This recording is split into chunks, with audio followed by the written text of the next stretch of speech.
5 years ago, the outgoing Labour Treasury Minister left a message: there's no money left. How can we trust the Labour Party with the UK economy? We just saw it, by the way, because David Cameron carries it in his pocket. Yeah, I think it's his regular prop. I run a business here in Leeds. The last 5 years have been really hard work, but we've got a plan now and the economy's improving. What worries me is you're about to put Ed Balls back in as a Chancellor and he called that letter a joke. Now let me tell you, running a business the last few years is anything but a joke, and if that's the way your party wants to treat the economy, how can we trust you?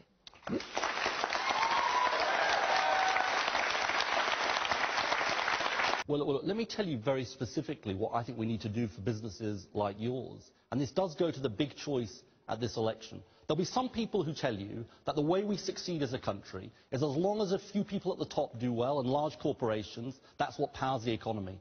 Look, I've got a different view, and that's your choice for the next 5 years. Does that satisfy you? No, it doesn't. That wasn't the question I asked you. I asked you why on earth I should trust a Chancellor who thinks a letter like that was a joke. If he worked in the corporate world, he would have been fired, and he would not be allowed back to do that job. And you're telling me he can do it.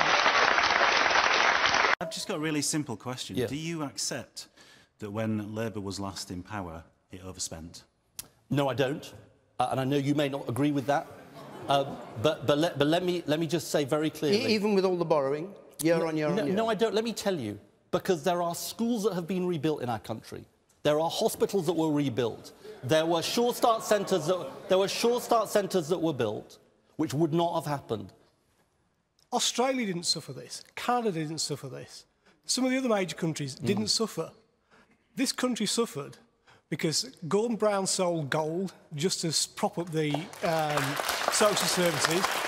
How can you stand there and say you didn't overspend and end up bankrupting this country? That is absolutely ludicrous. You're frankly just lying. Sorry. I guess I'm not going to convince you, but... well, you're not going to convince me, because the facts speak for themselves. You stood there and said you didn't overspend. If I get to the end of the week and I can't afford to buy a pint, I've overspent. It means I haven't got any money left. Sure. We've got to the end of a government of 13 years, and during that 13-year period, you spent, you sold gold when it was low. If we still had the gold now, we'd be pretty much better off.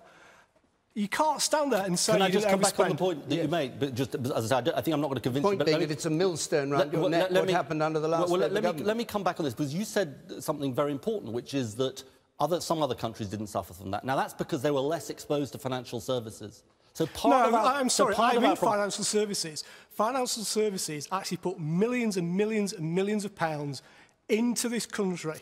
Millions of pounds, which you then spend, and you spend irresponsibly. No, what makes your view more important than the British people when it comes to the EU and an in-out referendum? Where is Elisha? Oh, there.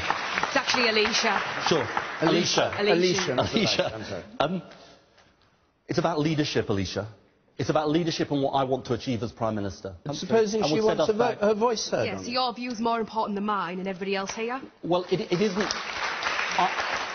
I do respect that point of view, but I don't agree with it, because I'm putting my view forward. And I think one of the things you've got to do... Then let us put ours forward. Well, you do at the general election. Thank you very much, Mr. Miliband. Thank you.